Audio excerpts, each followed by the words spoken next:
Good day, everybody. I am GL Janharo, Head Teacher 2 of Oton National High School from the Schools Division of Iloilo. I'm the Special Program and Journalism Coordinator as well of Oton National High School. And today, the topic assigned to me is script writing for TV-based instruction. I know you're somehow excited to know more about TBI, so let's start the discussion. First, I would like to understand that medyo nangangapa tayo kung ano nga ba ang TV-based instruction. So to define it, allow me to present this key aspects that we have to remember about TV-based instruction. One, TBI is education. Second, it's communication. And third, it's a show. Let's go through it one by one. TV-based instruction as education. Because it's education, we have to remember that we have a competency, perhaps a most essential learning competency that we need to deliver, and that would serve as the focus of our entire TBI episode. In coming up with a TBI episode as well, in crafting and in developing it, we need to consider several learning processes. No, we have to keep in mind how kids are motivated. We also have to consider their learning styles. We also have to consider their attention span in crafting our TBI episodes. And third, because it's education, we have this particular session guide format that we observe in the Department of Education, which is the 4A's. And the 4A's would mean activity, analysis, abstraction, and application. Medyo pasadahan natin kung ano nga ang 4A's. Okay, activity. By this, in this part of the session guide, this will bring understanding to what the learners already know and clarity to what learners should learn further. So in this part of our session, we need to activate the schema of our learners. We also need to access their prior knowledge, and perhaps we have to give them a hint on what to learn next in the entire session. So that's under the activity part. Next is analysis. It's a more in-depth understanding of the lesson. It is another phase where the students will process and classify what is valid and what is not valid. So under analysis part, this is also the area wherein we promote higher order thinking through our questions. We also enable students to make connections between the competency and real life experiences. And of course, we foster inquiry throughout the lesson. That's under analysis part of our session. Third is the abstraction part. In this part, the teacher will focus entirely on the lesson being presented and ask more lead questions to lead the students in reinforcing what they know and should know more. In other words, this is the actual point wherein we need to discuss the concepts that we need to discuss. And lastly, of course, is the application. The word itself describes the stage as bringing the student to a more practical way of using how are they going to use what they have learned and thinking of new ways on how it can be improved further. So they need to apply the knowledge they were able to acquire in our session. So that's 4A's. Okay, we're done with TBI being education.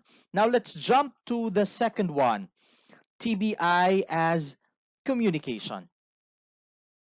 And because it's communication, we have to consider two major things. One is verbal, and second is nonverbal. And again, because it's communication, our goal here is to relay the information that we ought to relay. So one, verbal, mahalaga yung mga words na ginagamit natin. That's why script writing is very important.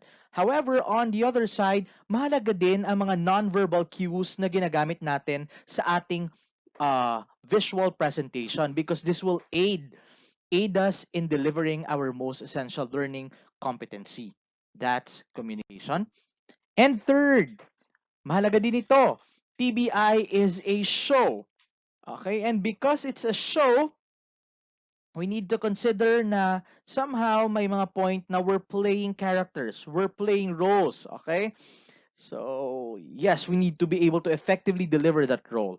Second, dahil it's a show, aesthetics is very important. Medyo demanding po yung audience natin, no? Kung tayo ay audience ng isang show, gusto natin na maganda yung ating nakikita. Okay? So dapat medyo i-consider natin yung itsura ni teacher presenter natin or ni teacher broadcaster. Maganda din dapat yung mga graphics na ginagamit natin para we keep our learners hooked in our TBI episodes. Because it's a show, we also interpret ideas. We convert our milks into an audio visual experience.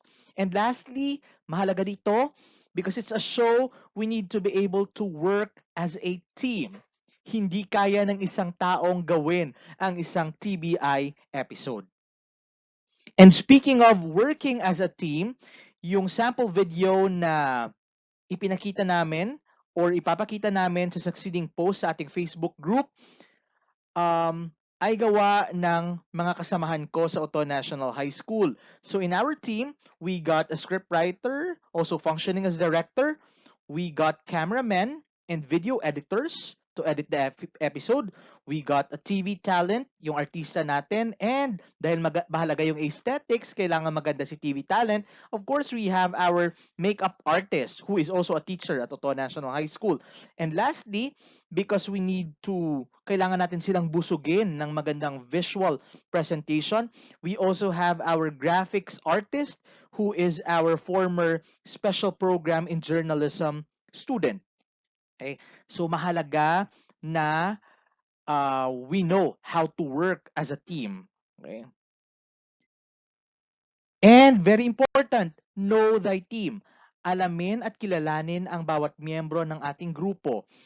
Dahil as scriptwriters, kailangan nating mag-adjust sa capacity ni video editor, kailangan nating mag-adjust sa capacity ni cameraman kung anong available resources ang meron siya, at kailangan din nating mag-adjust sa capacity ng ating TV talent in writing the scripts for our TV-based instruction. Okay, so let's go back again. Ano ang TV-based instruction? One, it's education. Second, it's communication. And third, it's a show. And it's by order of priority. Mahalaga ang education aspect. Yan yung pinakamahalaga actually because tool natin yung video or yung TV para i-deliver ang ating most essential learning competency. However, yung greatest challenge natin is for us to strike a balance sa tatlong aspeto ng isang TBI. Hindi enough na education lang talaga yung focus natin. Dapat we have to equate that with good communication strategies and good showmanship para ma-hook natin yung mga bata sa panunood ng ating TV-based instruction episode. Kasi nga, di ba, sa classroom, sa ating physical class, may mga points na hindi nakikinig si student na andyan mismo si teacher sa harap niya. Ano pa kaya kapag we're using television or we're using video as a tool for instruction na walang nagsusupervise sa kanya? Okay, so balance, education, communication, and show. Now let's go to our script writing part and allow me to start with this statement. Script writing is planning the entire production. Because we have the tendency to think that as script writers, yung goal lang natin ay sumulat ng mga dialogues o linya ng ating mga characters. However, that isn't enough because our main responsibility is to plan the entire production. Hindi lang dialogue, kundi anong klaseng camera shot, anong klaseng shot yung kukunin, paano ito i-deliver ni character, ano yung editing na kailangan natin.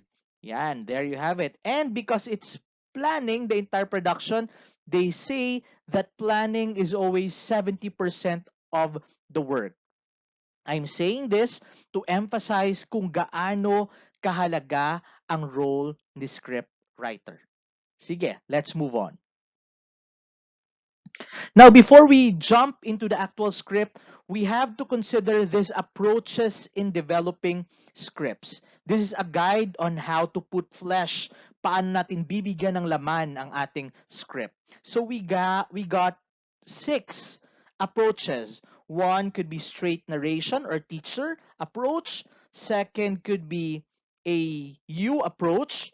The third could be a documentary approach, dramatic approach, dialogue approach, or abstract and symbolic approach. Let's discuss it one by one. Okay, straight narration. In this approach, it includes narration of facts and messages in a straightforward manner, most formal and basic way of presenting the subject matter. Okay, so this is like direct teaching. Okay, pwede nakikita mismo si teacher and direkta niyang sinasabi yung concepts na dapat niyang ituro. That's straight narration or teacher approach. The second one could be a dramatic approach, wherein this is consists of characters depicting various roles, and presentation has usually a conflict, climax, or anticlimax, and a resolution. In other words, we're using drama as a tool in writing this particular type of script. The third one is the you approach, wherein audiences are addressed directly by the word you. Script is written as if the writer is talking directly to the viewers. Or like the tone of our self-learning modules, nasa you approach po yung mga self-learning modules na ginagawa natin. Next is the dialogue approach or yung basic element nito ay conversation wherein yung mga characters ay nag-uusap at ginagamit natin ito para i-discuss yung mga concepts na dapat nating i-deliver. That's the dialogue approach.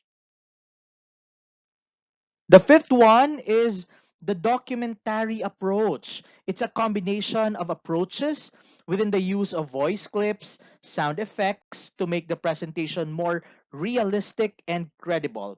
Saan ba ito makikita? Sa mga documentaries, mga news documentaries at mga news packages na medyo dugtong-dugtong, no? Meron tayong ini-interview, merong mga sound effects or voice clips na ini-insert sa ating AV presentation. And our last approach is the abstract or symbolic approach, wherein ideas may not be stated explicitly and audience makes own interpretation of the information presented. Good for the arts but not for scientific and technical information. Medyo hindi po ito applicable sa ating TBI kasi medyo hindi explicit yung state ng ating mga concepts. And then yung goal natin for TBI is to clearly deliver our most essential learning competency. So this type of approach is very common to some commercials. Okay, insert video. We will be posting the sample video here in our Facebook group. So I hope that in this particular part ay panoorin ninyo ang video natin, yung sample video natin for our TV-based instruction episode. Okay, so let's move on. Now, upon watching the video, ano yung approach na ginamit natin sa ating sample TBI episode? One, straight narration or teacher kasi nakita natin si teacher na nag-recap ng mga concepts na nakasama sa discussion ng ating most essential learning competency wherein about living and non-living things, no? Comparing living and non-living things. Meron din tayong you approach, especially sa part na ini-instruct ni teacher ang how to fill out the worksheets provided at the end of the episode. And lastly, we also used the dialogue approach, yung conversation ni Nanay Denden at Toto Dan, no, about living and non-living things. So we used that in our sample TBI episode. All right, let's move on to our TBI script format. Now, basic specifications lang po. We will be using short size bond paper. Our font style is Arial. Font size is 12 and it should be yung paragraph spacing natin ay double spaced para mas madaling mabasa ng ating TV talents, yung scripts natin. Now, ano yung mga elements na dapat naroroon sa ating script? One, page number. Dapat po indicated ang total page number nito so we would know kung saang parte na tayo ng total script. Kailangan din po ang line number. The line number indicates yung mga spoken lines natin or yung mga spills natin. Kailangan din po natin ng video column at basic po na audio column. Sa video column po nakalagay lahat ng instructions natin for our video editing or video insertions, and sa audio column po nakalagay yung mga spoken lines ng ating characters or TV talents, or in some others books it's called our copy block.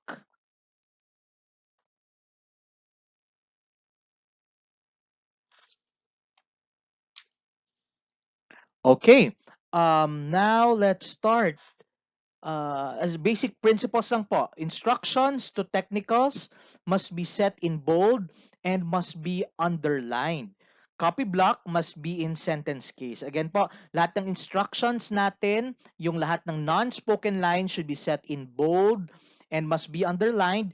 And yung spoken lines natin must be in uppercase, lowercase format, or sentence case format para po ma-separate natin yung spoken lines from the non-spoken lines. Instructions to the TV talent must be in all capital letters and must be enclosed in parentheses. Include po kung ano yung mga expressions na dapat gamitin ng ating narrator. Like there, you can see smile, maayong adlaw mga bata, and then emphasize the name of the program. Mahalaga po ang instructions kasi po this will help our TV talent kung paano po niya i-deliver yung mga linyang ginawa natin as script writers. Now, here are some elements of a TV-based instruction episode. One is content, second is actor, third is performance, and fourth is technical, and fifth is time. Question, nasaan ang mga elements nito sa ating ang mga elements na ito sa ating sample script format? There, nandyan po. Elements of a TV-based instruction as seen in the script. Yung technicals po natin, yan, narrator to cam 1, panning, left, medium shot. Yung time element po natin, andyan. Every part po, meron tayong time estimate kasi po sa broadcast, mahal po ang airtime. That's why we have to be very particular about time. Meron din po tayong actor, kung sino ang sasalita ng mga linyang nakasaad sa ating script. Like there we have the narrator. Yung content po natin, of course, will focus on our most essential learning competency. And lastly, yung performance po ay yung mga spoken lines ng ating TV talent. So present po ang mga basic elements ng isang TBI sa ating script. All right, let's start discussing the script. There you can see on the first part, it says insert OBB for 15 seconds. What is OBB? It's opening billboard. Sa sample video po natin, yan po yung pangalan ng nakasaad po sa ating OBB, yung pangalan ng program which is Teleskwela na may tagline Edukasyon sa Telebisyon. However, for our regional initiative in coming up with TBI episodes, we have a uniform name and that's Kampiyon TV, edukasyon sa kampiyon sa kahanginan, edukasyon para sa kabataan is our tagline. So the OBB will be provided by our regional office. Next, gusto ko lang din pong ipakita yung improvised studio setup namin na nakita ninyo sa aming sample video.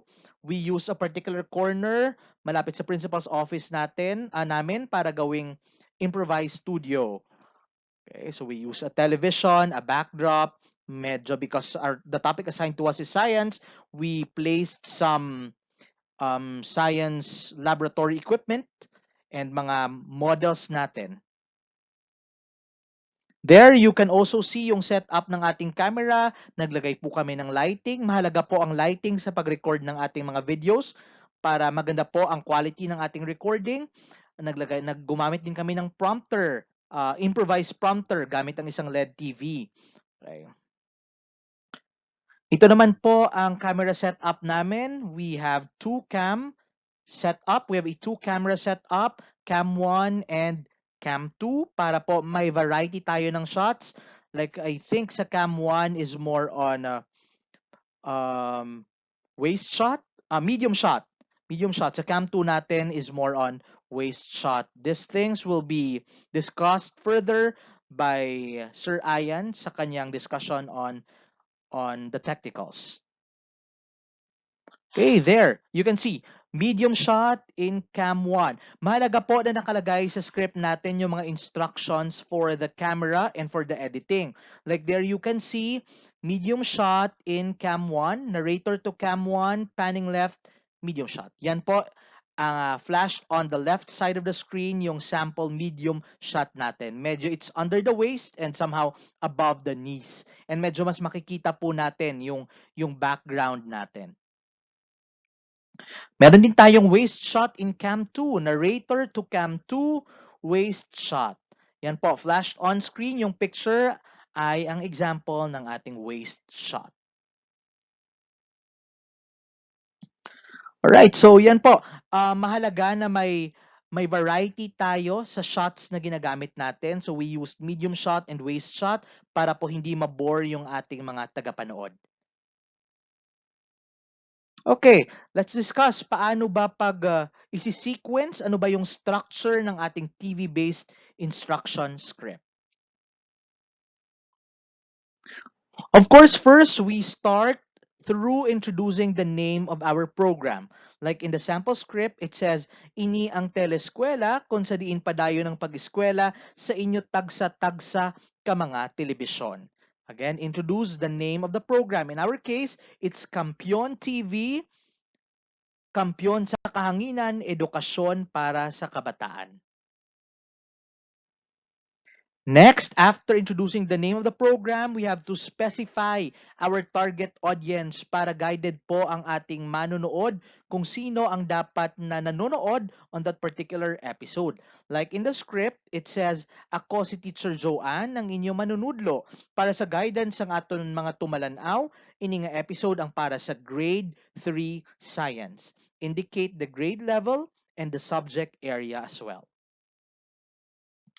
After mentioning our target audience, we need to be able to establish the significance of our lesson.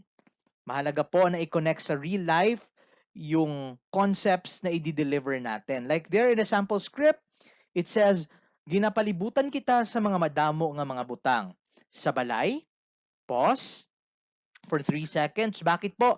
Mahalaga ang pause because the pause part would serve as the thinking gaps of our learners. Where do we apply pausing? Sa mga concepts po na dapat nating i-discuss o dapat nating i-emphasize or sa mga instructions natin or questions during the assessment part.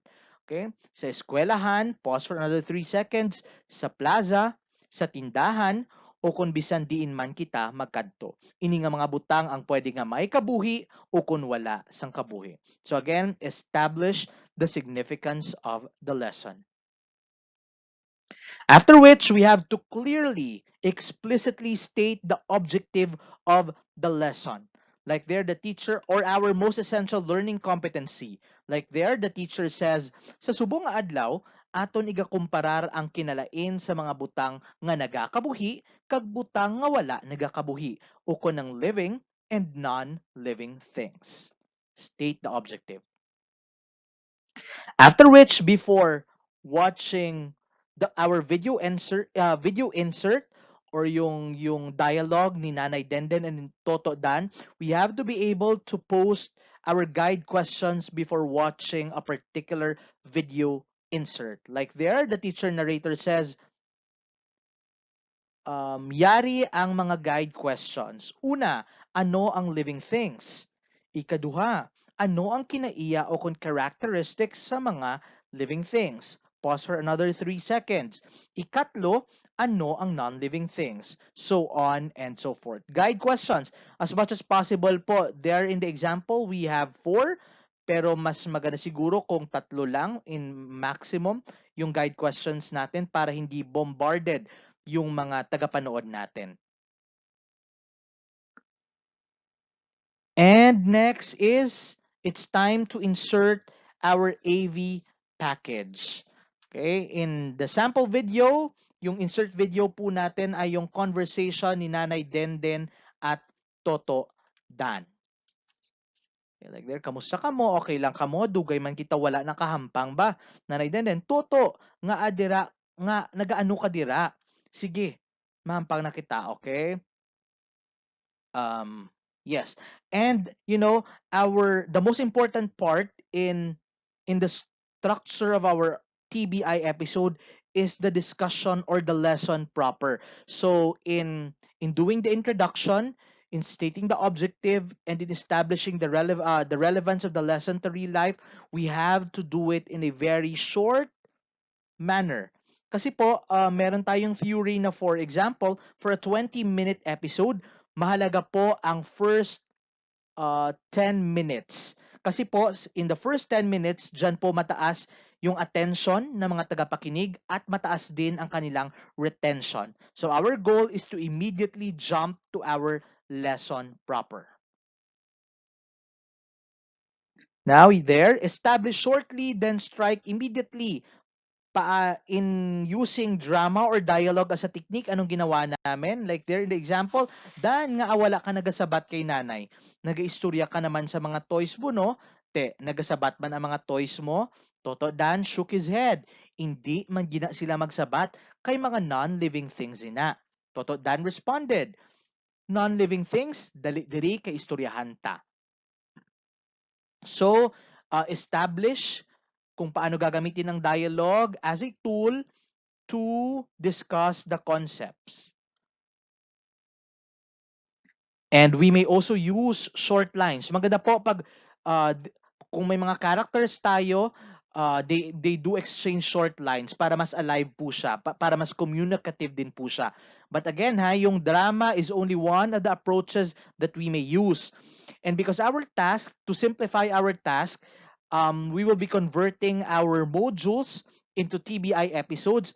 Maganda pong strategy din ang direct teaching para mas madali pong gawin ang ating mga TBI episodes. However, we also give room to the creativity of our teachers. Kaya po kung kaya, pwede ding gamitin ang drama as a technique or dialogue and some other approaches. Now, kasi sa sample video natin, we used drama, no? And we also have other types of plots for drama. Like there, we have the inverted check, wherein may exposition, rising action, climax, falling action, at resolution. Meron din tayong linear type of plot, no? Wherein may simula, may gitna, at wakas. Meron ding non-linear o medyo yung mga plots na may pa-flashback. Okay? Or meron din tayong forward type kung saan walang malinaw na simula, gitna at wakas. Cyclical na medyo paikot-ikot ang plot ng story. At meron din tayong multi-plot kung saan merong mga subplots, no? But of course, hindi advisable yung multi-plot kasi medyo magulo siya kapag ginagamit sa instruction. Okay? So, there. Now, after your video insert, you may this time provide a summary of the important points in the video or the important concepts that learners should remember. Like there, the teacher narrator says, subong i-review nato ng aton mga nahibaluan sa pag-istoryahanay ni Nanay Denden kag Toto Dan. Ano gani liwat ang duha ka klase sang butang nga aton makita sa aton palibot? Correct. Ang living kag non-living things. If you may have observed, medyo nagagamit kita sang Dora the Explorer style nga nagapamangkot or naga-interact si teacher to the audience. After the summary, of course, it's very important that we give also our assessment. And we can do this through providing a worksheet. As you may have seen in our sample video at the end part, the teacher gave an instruction on how the learners would fill out or would accomplish the worksheets provided in watching the TBI episode. And at the end of the script, make sure to put an end mark to indicate that the entire episode will end on that particular portion. Okay, flash on screen is the sample worksheets. If you have observed po sa worksheets natin, we allowed our learners to draw a particular living thing and non-living thing. In this example, we are trying to portray that we may also use the concept of differentiated instruction, catering the different intelligences of our learners. Recap po sa structure ng ating TBI script. One, state the objective. Second, establish the significance, or pwede pong mauna si significance followed by objective. Depende po kung ano ang mas maganda. Followed by the guide questions, our video insert or the AV package, followed by the summary, and lastly, we end with our assessment.